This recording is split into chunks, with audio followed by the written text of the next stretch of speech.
اعوذ باللہ من الشیطان الرجیم، بسم اللہ الرحمن الرحیم۔ اللہم صلی علی سیدنا محمد معدن الجود والکرم وآلہ وسلم۔ سامعین و ناظرین اکرام، السلام علیکم ورحمۃ اللہ وبرکاتہ۔ ایک اور آج سوال آیا ہے کہ ہم ذکر الہی سے زیادہ فائدہ کیسے حاصل کر سکتے ہیں؟ تو دیکھیں، یہ وہی بات ہے جو میں نے گزشتہ نشست میں آپ کو بتائی تھی کہ ساری زندگی جو ہے، یعنی میں اس تھوڑی سی وضاحت کر دوں۔ ذکر الہی میں نے آپ کو بتایا، ذکر الہی یہ ہے کہ آپ اللہ کو تمام زندگی یاد الہی میں گزاریں۔ اللہ تعالیٰ نے قرآن مجید میں فرمایا ہے کہ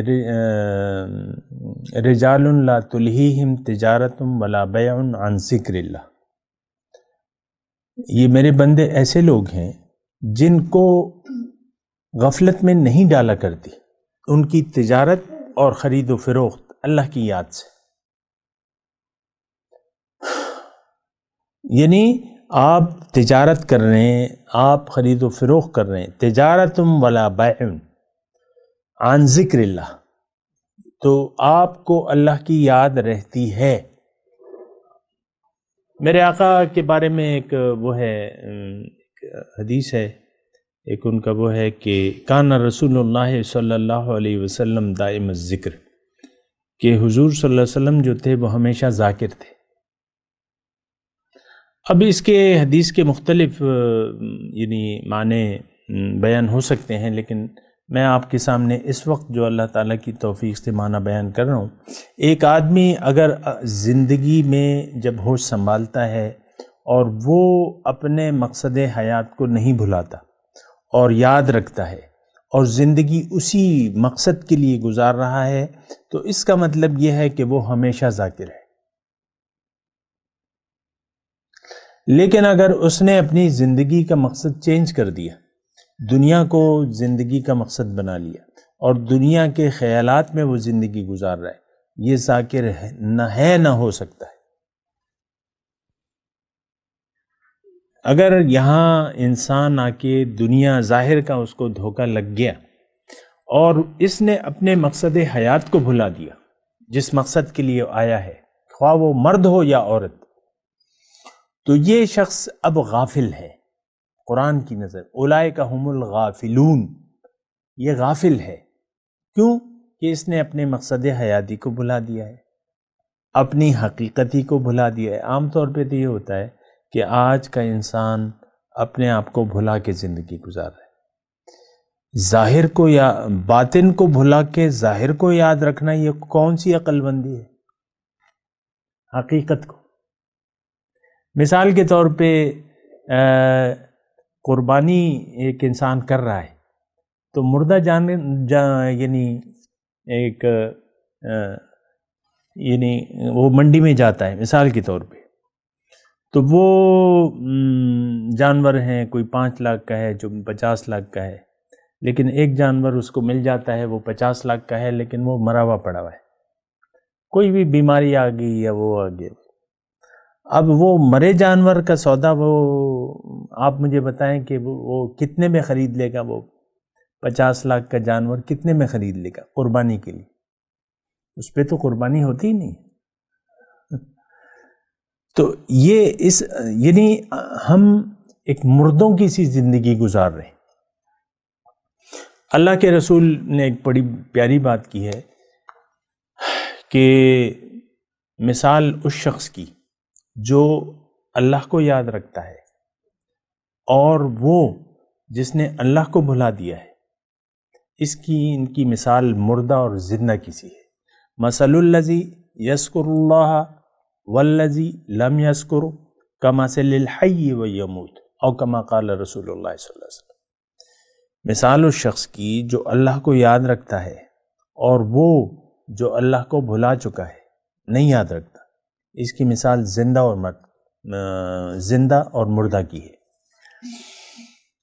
اور یہ دیکھیں، میں آپ کو ایک بات بتاؤں، تھوڑا سا اگر آپ اس کو مذاق نہ سمجھیں، تو بات یہ ہے کہ حقیقت میں ہم مسلمان اس وقت جو ہے ایک مردہ قوم ہے، یہ مری ہوئی قوم ہے۔ اور اس کیوں کہ یہ اپنے خالق کو بھلا دیا ہے بحیثیت مقصود، محبوب اور مطلوب. اس کا مقصود، محبوب و مطلوب تو ظاہر بن چکا ہے. پیسوں کی فراوانی پہ آپ خوش ہوتے ہیں کہ خفا ہوتے ہیں؟ خوش ہوتے ہیں. لیکن ہمیں تو یہ تعلیم دی نہیں گئی ہے. ہمیں تو یعنی دنیا کی فراوانی تو ایک یعنی بسا اوقات اللہ کا عذاب ہوتی ہے. اللہ کا عذاب ہوتی ہے، یہ بھلا دیتی ہے. ان الانسان لیطغی ان رآہ استغنی.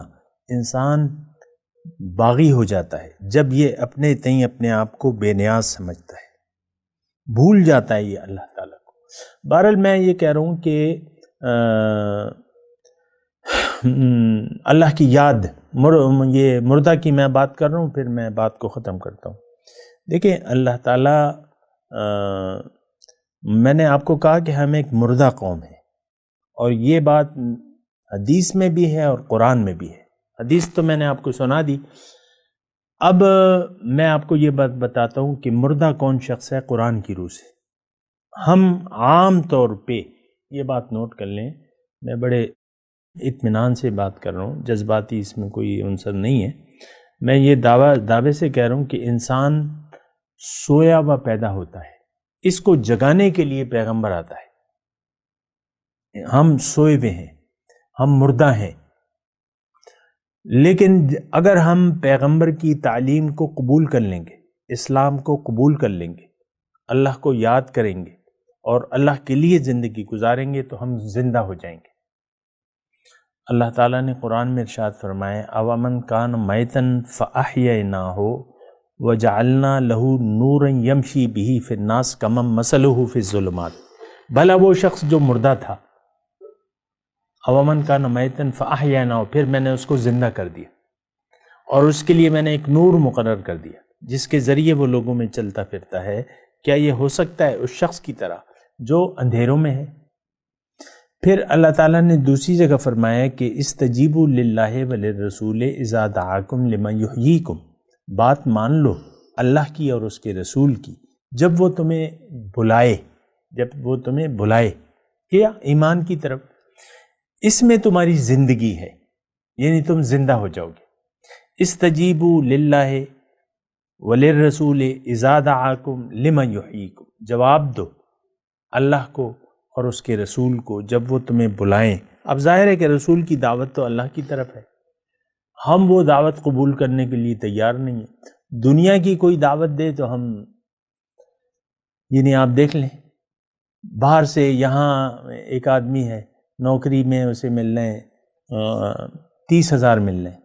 باہر سے اگر کوئی اس کو بلائے کہ بھئی یہاں یورپ میں آ جاؤ، یہاں جو ہے تمہیں 50 لاکھ روپے ماہانہ ملیں گے، تو یہ دوڑا چلا جائے گا کہ نہیں؟ پھس ہو کے بیٹھا رہے گا، دوڑا چلا جائے گا. دنیا کی دعوت کے لیے ہم قبول کرنے کے لیے تیار ہیں. آئے دن اشتہارات رہتے ہیں، دبئی میں جو ہے نوکریاں ہیں اور یہ ہے اور وہ ہے، تو ہم بڑے مشتاق ہیں. ایک زمانے میں وہ دبئی کا بڑا چرچا تھا نا، دبئی چلو دبئی چلو، تو سارے لوگ دبئی دبئی دبئی. آج بھی میں صرف یہ آپ کو کہہ رہا ہوں کہ آپ یہ دیکھیں کہ میں نے کس کی دعوت قبول کر لی ہے. ہم نے دنیا کی دعوت قبول کر لی ہے، اپنے آپ کو اور اپنے بچوں کو دنیا کے لیے تیار کر رہے ہیں. میں یہ نہیں کہہ رہا کہ وہ ناجائز ہے، لیکن آخرت کو بھلا کے دنیا کو قبول کر لینا یہ لعنت ہے. دنیا تو ضرورت ہے، یہ مقصد تو نہیں ہے. ہم نے ساری توجہ اپنی اور اپنے بچوں کی، ظاہر میرا بچہ بڑا آدمی بن جائے، یہ خواب ہوتے ہیں والدین کے کہ نہیں ہوتے؟ میں بھی سنتا رہتا ہوں، آپ بھی دیکھتے رہتے ہیں. تو بہرحال یہ ساری باتیں ہیں، اس کو آپ دیکھیں، اس پہ غور کریں. کوئی سوال ہے تو کر لیں، ورنہ تو مضمون بالکل واضح ہے. آپ مردہ ہیں، زندہ ہو جائیں. زندہ تب ہوں گے جب اللہ کے اور اس کے رسول کی دعوت کو قبول کریں گے، اس کا جواب دیں گے. اب دیکھیں، ہمیں نہ تو پتہ ہے کہ رسول کی دعوت ہے کیا. اگر پتہ بھی چل جائے تو ہم قبول کرنے کے لیے تیار نہیں ہیں. وآخر دعوانا ان الحمد للہ رب العالمین. مولاي صل وسلم دائما ابدا على حبيبك خير الخلق كلهم.